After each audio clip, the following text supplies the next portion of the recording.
Hello and welcome back to the linear series. This is episode 9. My name is Professor Ajvan, and we're going to be looking at how to find the slope between 2 points today.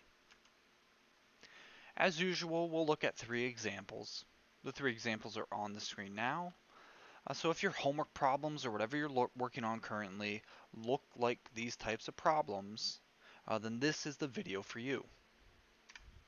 So before we look at the examples explicitly, I want to look at what does slope mean.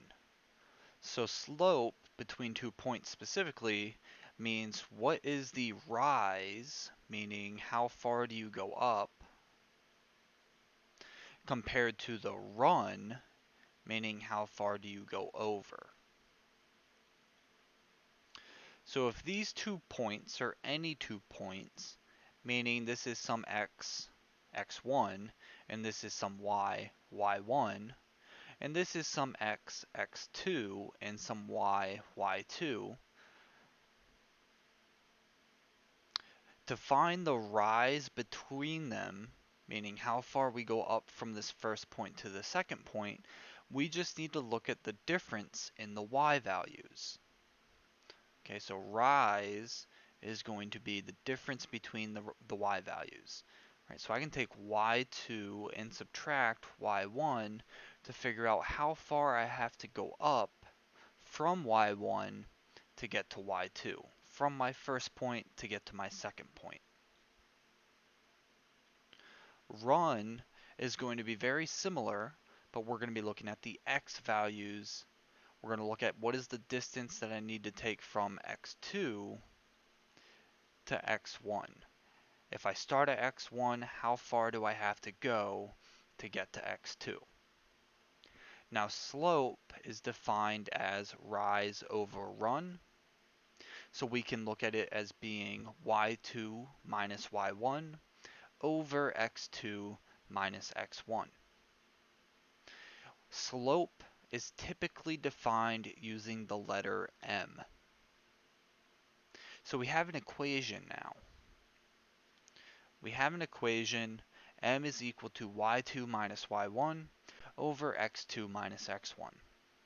So we can do this for any 2 points. As long as we're given 2 points, we can define what our x1 and our y1 is and what our x2 and y2 is, and then just plug them into this formula, do the subtractions, simplify if necessary, and have the slope. So let's look at that. Let's look at it with an explicit example. So we can choose whichever point we want to be the first point. It doesn't matter. So why not work left to right? This first point, we're going to say this is my first x, x1, and my first y, y1. For the second point, we'll say that this is our second x, x2, and our second y, y2. The formula that we just defined, y2 minus y1 over x2 minus x1. All that we have to do now is plug in the values. Our y2, the second y value that we chose, is 7. The second x value that we chose was 3. The first y value that we chose was 5. And the first x value that we chose was -1. Well, 7 minus 5 is 2. And 3 minus -1 becomes 3 plus 1, which is 4. 2/4 can be simplified. 2/4 can be simplified to 1/2. So this 1/2 is the slope between these 2 points. It is our final answer.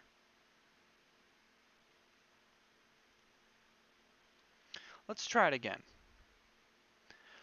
Let's look at it if I took the second point, 5, 3, as x1 and y1, and the first point as x2 and y2, and we'll see that it doesn't make a difference and we'll still get an answer.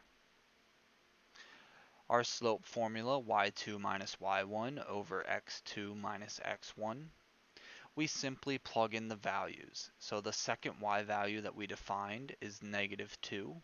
That's our y2. And the second x value that we defined was 6.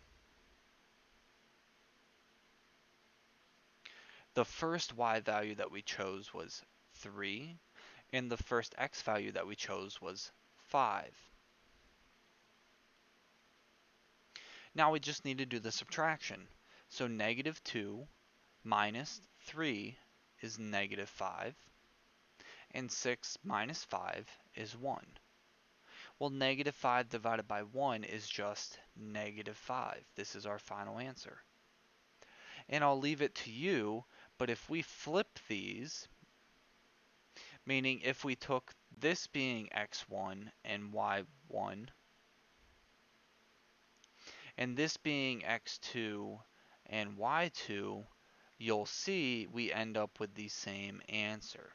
So try that on your own and you'll see it doesn't matter. As long as we pick one point to be x1 and y1 and the other point to be x2 and y2 and plug them into the formula correctly, we will get the same answer.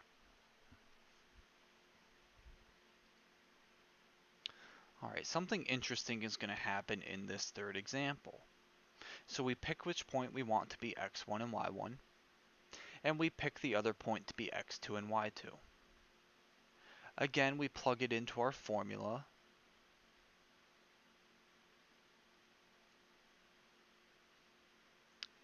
Eight is our y2, and -4 is our x2. 8 is our y1, and 3 is our x1. Well, 8 minus 8 is 0, and -4 minus 3 is -7. 0 divided by anything is just 0. So the slope between these 2 points is 0. What does that mean? If we looked at these 2 points graphically, we would see if this is at 3, 8, this would be our -4, 8. They are on the same horizontal line. The horizontal line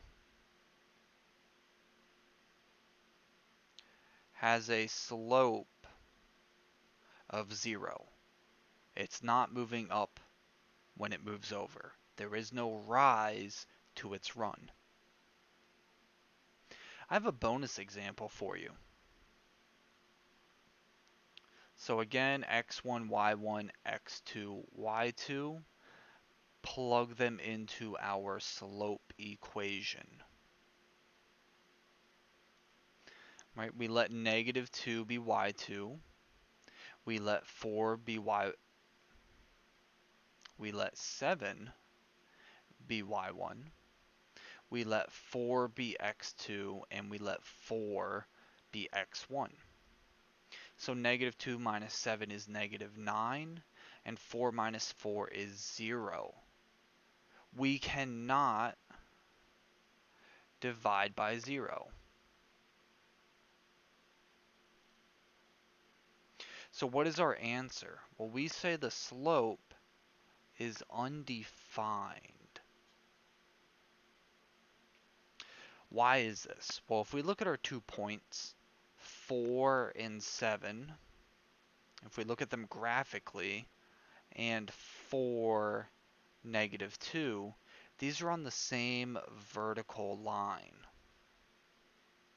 If I know slope is rise over run, this, to go from here to here, we'd go up, but we never go over. So there is no slope. It's undefined. This means that it's a vertical line.